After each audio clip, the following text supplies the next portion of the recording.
श्री संत गजानन महाराज पालखीचे रिसोड शहरात आगमन, भक्तांमध्ये उत्साहाचे वातावरण. श्री संत गजानन महाराजांच्या पवित्र पालखीचे रिसोड शहरात उत्साहपूर्ण वातावरणात आगमन झाले. पालखी आगमनानिमित्त संपूर्ण शहर भक्तिमय वातावरणाने भारावून गेले होते. टाळ मृदंगाच्या गजरात आणि जयघोषात पालखी शिस्तबद्ध पद्धतीने शहरात दाखल झाली. पालखीच्या स्वागतासाठी विविध सामाजिक संघटनांनी पुढाकार घेत भक्तांसाठी पिण्याचे पाणी, फराळ तसेच अन्य आवश्यक साहित्याचे वाटप केले. सामाजिक बांधिलकी जपत अनेक स्वयंसेवकांनी सेवाभावाने सहभाग नोंदविला. पालखी दर्शनासाठी रिसोड शहरासह ग्रामीण भागातून आणि इतर जिल्ह्यातूनही मोठ्या संख्येने भाविक शहरात दाखल झाले. पालखी मार्गावर ठिकठिकाणी भक्तांनी फुलाची उधळण करत आणि महाराजांचा जयघोष करत स्वागत केले.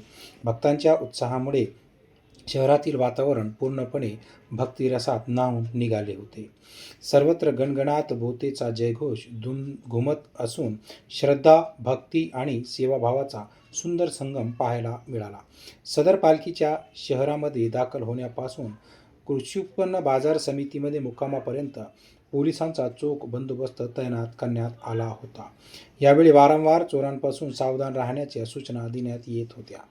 रिसोड शहरातील नगरपरिषद पोलीस स्टेशनतर्फे वारकऱ्यांना विविध प्रकारचे साहित्य वाटप करण्यात आले. नगरपरिषद व पोलीस स्टेशन यांनी आपापले स्टॉल लावून सदर साहित्य वाटप केले. यावेळी ठाणेदार रामेश्वर चव्हाण, मुख्याधिकारी सतीश शेवदा, नगराध्यक्ष भगवानदादा क्षीरसागर, नगरसेवक व नगर परिषद कर्मचारी उपस्थित होते. यासह अनेक स्वयंसेवकांनी सुद्धा साहित्य वाटप करत आपला मोलाचा वाटा या पालखीमध्ये दिला. रिसोड शहरात पालखीच्या आगमनापूर्वी भाविकांनी रस्त्यावर स्वच्छता करून, रांगोळी टाकत, फटाक्यांची आतिषबाजी करून पालखीचे भव्य स्वागत केले. यावेळी पालखी ही शहरातील लोणी फाटा येथे असताना वरुणराजाने पावसाची हजेरी लावली होती.